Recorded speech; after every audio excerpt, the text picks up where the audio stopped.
అందరికీ నమస్కారం. నేను మీ బీసీ రెడ్డి. కొద్ది కాలంగా ఈ సినీ పరిశ్రమకు సంబంధించి ఒక వివాదాస్పదమైనటువంటి విషయం జరుగుతుంది.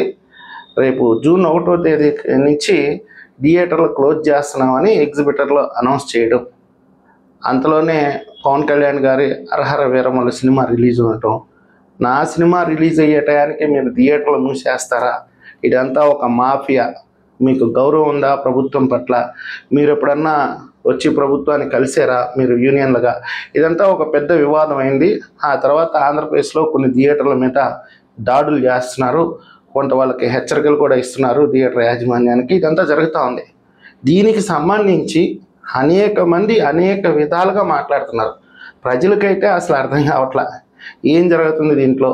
పవన్ కళ్యాణ్ గారి సినిమా వచ్చేటప్పటికి థియేటర్లు మూసేయటం ఏంటి, ఎగ్జిబిటర్లు ఎందుకు ఇలా ప్రవర్తిస్తున్నారు, కనీసం వీళ్ళకి బాధ్యత లేదా, పవన్ కళ్యాణ్ పట్ల మర్యాద లేదా, ఇన్ని మాట్లాడుతున్నారు.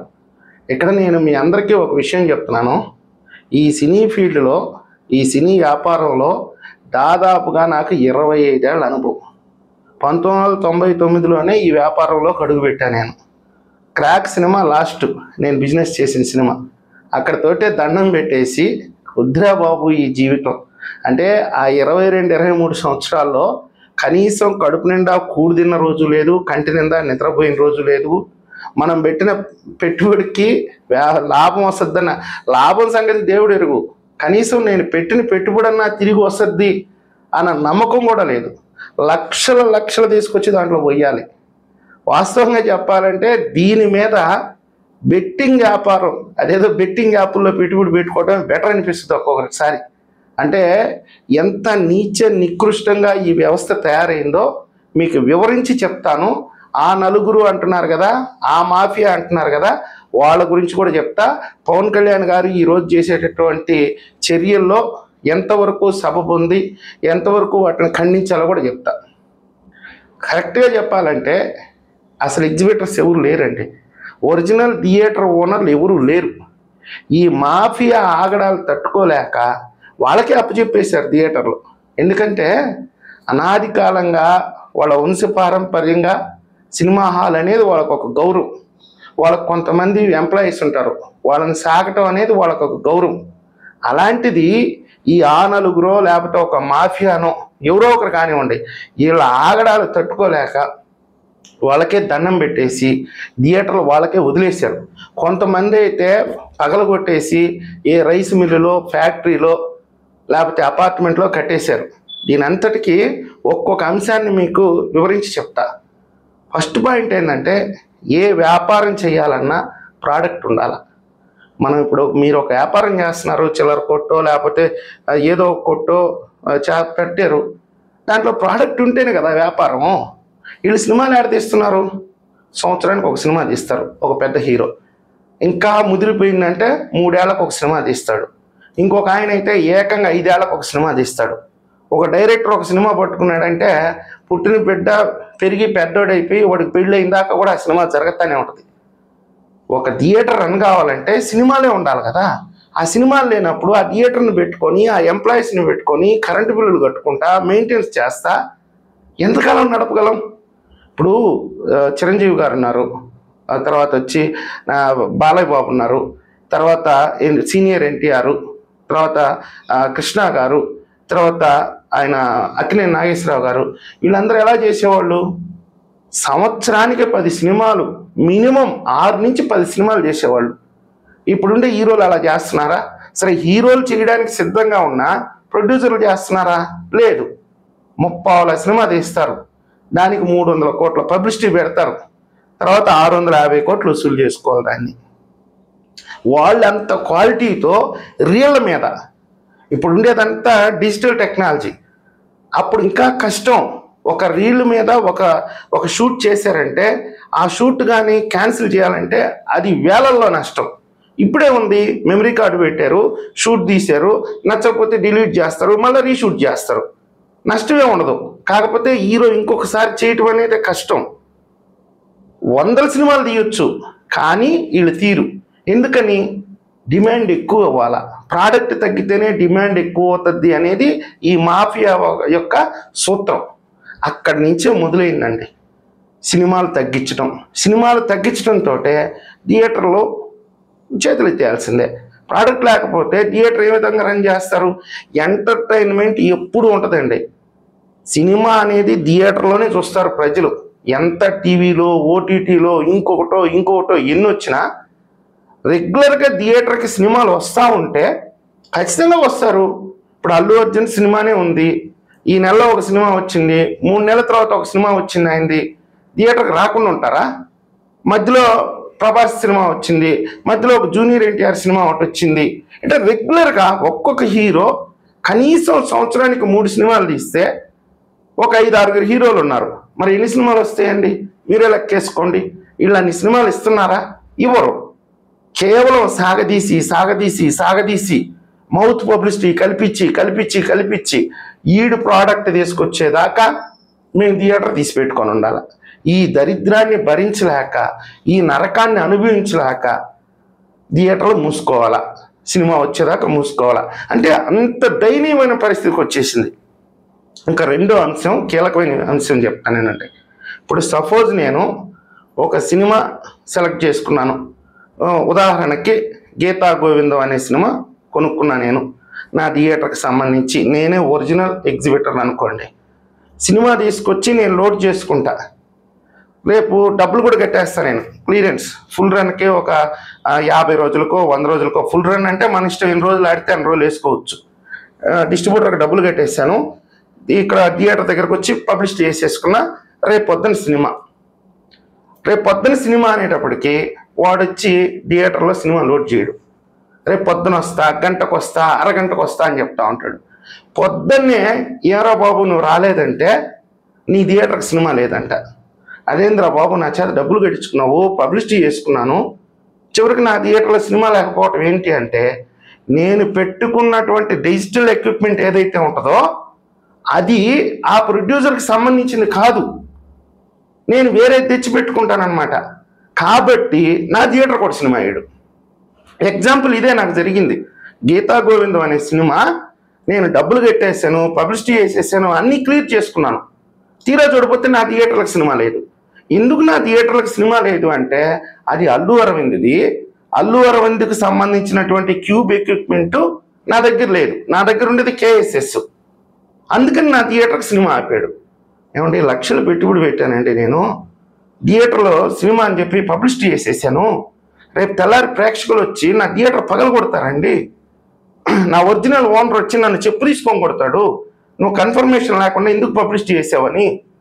ఇదేంటంటే నీ కాళ్ళు పట్టుకుంటాం, మీ గడ్డం పట్టుకుంటాం అంటే నా డబ్బులు పెట్టి ఇంత చేస్తే చూడండి ఇది ఎంత మాఫియో. మీకు ఈ చిన్న విషయంతో అర్థం చేసుకోండి. సురేష్ బాబుది ఒక డిజిటల్ ఎక్విప్మెంట్, అల్లు అరవింద్ది ఒక డిజిటల్ ఎక్విప్మెంట్, ఇంకొకరితో ఒక డిజిటల్ ఎక్విప్మెంట్, మళ్ళీ వీళ్ళందరికీ కోఆర్డినేషన్, వాళ్ళు కోఆర్డినేషన్. మళ్ళీ ఇది ఎందుకనంటే, ఇప్పుడు ఈ డిజిటల్ ఎక్విప్మెంట్ ఏదైతే ఉంటుందో, ఇప్పుడు అల్లు అరవింద్కి సంబంధించింది ఒకటి, మళ్ళీ వీళ్ళు ఏం చెప్తారు, లీగల్గా మాకేం సంబంధం లేదు వాటితో అని చెప్తారు. కానీ వాస్తవంగా వీళ్ళకి సంబంధం ఉంది. ఇప్పుడు అల్లు అరవింద్కి సంబంధించి ఒక డిజిటల్ ఎక్విప్మెంట్ అనుకోండి, దాంట్లో వారానికి మనం 16,500 కట్టాలి. అదే ఇప్పుడు మనం కేఎస్ఎస్ అనేది ఒక ఎక్విప్మెంట్ ఉంది, ఇది మన ఉత్తరాదికి సంబంధించింది. అంటే ఉత్తరప్రదేశ్, బీహార్, మధ్యప్రదేశ్, మహారాష్ట్ర ఇదంతా మంచి వెలన ఉన్నది. ఆ ఎక్విప్మెంట్ని తీసుకొచ్చి మనం పెట్టుకున్నాం అనుకోండి, వాడు నెలకి 16,000కి ఇస్తాడు. వీళ్ళు వారానికి 16,500 వసూలు చేస్తే వాడు నెలకి 16,500 తీసుకుంటాడు. ఎన్ని సినిమాలైనా వేసుకో అంటాడు. మనకి కాస్ట్ తగ్గద్దు కదా, దాన్ని వీళ్ళు అంగీకరించరు. ఎందుకని? వీళ్ళకి డబ్బులు ఆ రకంగా కూడా రావాలి. సినిమా వేసాము, ఆ రకంగా డబ్బులు రావాలి. ఒకవేళ సినిమా లేచిపోతే నష్టపోయేది ఎగ్జిబిటర్. ఇక్కడ వాడికి మళ్ళీ ఈ డిజిటల్ ఎక్విప్మెంట్కి సంబంధించి రెంట్ వస్తుంది.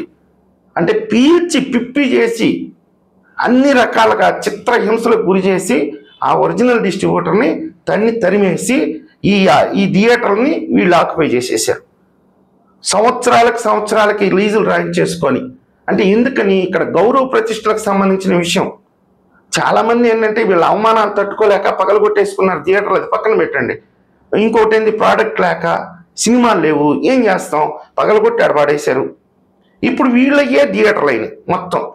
ఇప్పుడు అల్లు అరవింద్ నాకు లేవు 15 అంటున్నాడు, ఇంకొక ఆయన అసలు నాకు లేవు అంటున్నాడు, అవన్నీ పక్కన పెట్టండి. కానీ మొత్తం అయితే వీళ్ళ థియేటర్లో వీళ్ళ చేతిలోకి వచ్చేసినాయి. వాళ్ళకే అప్పచెప్పి చేతులు వదిలించుకొని బయటకు వచ్చేసాం అందరివి. వీళ్ళు ఏం చేశారు, 30 ఏళ్ళకి 20 ఏళ్ళకి అగ్రిమెంట్ ర్యాంక్ చేసుకొని వాటికంటే తూతూ మంత్రంగా డెవలప్ చేసేసి ఏదేదో కొత్త కొత్త ఎక్విప్మెంట్స్ అన్ని పెట్టేసి క్యాంటీన్లో 10 రూపాయలు పాప్కార్న్, 150 రూపాయలు, 500, పక్కన 20 రూపాయలు కూల్ డ్రింకు, 100 రూపాయలు, ఇట్లాంటివన్నీ షో చేసి వీళ్ళు నిర్మించినటువంటి ముప్పావల సినిమాలు తీసుకొచ్చి వీళ్ళే రేట్లు పెంచుకోవటం, ప్రభుత్వం దగ్గరికి వెళ్ళటం, నంగనాచి ఏడుపులు ఏడవటం. మేము 700 కోట్లు పెట్టి సినిమా తీసాము. ఎవడు తీయమన్నాడు మిమ్మల్ని 700 కోట్లు పెట్టి సినిమా? ఏం ఆంధ్రప్రదేశ్ ప్రజలు అడిగారా, తెలంగాణ ప్రజలు అడిగారా? మీరే పాన్ ఇండియా సినిమాని తీసుకున్నారు. 750 కోట్లు 1000 కోట్లు పెట్టి తీసుకున్నారు. దాన్ని తీసుకొచ్చి ప్రజల నెత్తిన భారం వేయటం. అంటే థియేటర్ రకంగా లాభం రావాలి, తర్వాత వాడి సినిమా కూడా లాభం రావాలి. దీన్ని ఈరోజు రేవంత్ రెడ్డి సర్కార్ కత్తిరించి పారేసింది. అసలు మీకు బెనిఫిట్ షో లేవు, టికెట్ రేట్లు పెంచుకోవడానికి లేదు, మీరు ఏదైతే నార్మల్ రేట్స్ ఉంటాయో ఆ రేట్లోనే అమ్ముకోవాలి, ప్రభుత్వం నిర్దేశించిన రేట్లలోనే మీరు అమ్ముకోవాలి అని ఎప్పుడైతే వీళ్ళ మెడ మీద కత్తి పెట్టారో ఇప్పుడు వీళ్ళ రాజకీయం వీళ్ళు చేస్తున్నారు. రేపు పవన్ కళ్యాణ్ గారి సినిమా ఉంది కాబట్టి మేము కానీ థియేటర్లు మూసేస్తే పవన్ కళ్యాణ్ గారే తగ్గొచ్చి అటు తెలంగాణ గవర్నమెంట్తో మాట్లాడి ఇటు ఆంధ్ర గవర్నమెంట్తో సంప్రదింపులు చేసి వీళ్ళకి అనుకూలమైన రేట్లు ఇచ్చే విధంగా, ప్రతి సినిమాకి రేటు పెంచుకునే విధంగా వీళ్ళకి సకల సౌఖ్యాలు కల్పిస్తూ రెడ్ కార్పెట్ వేసి వీళ్ళని ఆహ్వానిస్తారని వీళ్ళ బెదిరింపులు అనమాట. ఒకటండి, వ్యవస్థ బాగుపడాలంటే అందరూ సహకరించాలి. ఆ నలుగురే బాగుపడాలంటే వ్యవస్థే సర్వనాశనం అయిపోద్ది. ప్రజలకి ఎంటర్టైన్మెంట్ మార్గాలు చాలా దొరుకుతాయి, మీకు వ్యాపారం దొరకద్దా లేదా మీరు చూసుకోవాలి. కాబట్టి ఏంటంటే నా అభిప్రాయం ప్రకారం పవన్ కళ్యాణ్ గారు చేసే దాంట్లో తప్పు లేదు. ఖచ్చితంగా అయితే వాళ్ళ థియేటర్ల మీద దాడి జరగాల్సిందే.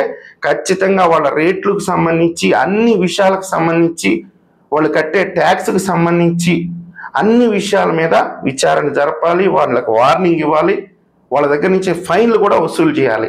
ఇదంతా ఒక పెద్ద మాఫియా అండి. నేను పలాని పేరేం చెప్పలేను కానీ, ఎందుకంటే వాళ్ళు కూడా లీగల్గా మా మీద ఏదో ఒకటి చేసేదానికి వాళ్ళు ఏమి వెనకాడరు. వాళ్ళు బరితెగించిన మాఫియా అది.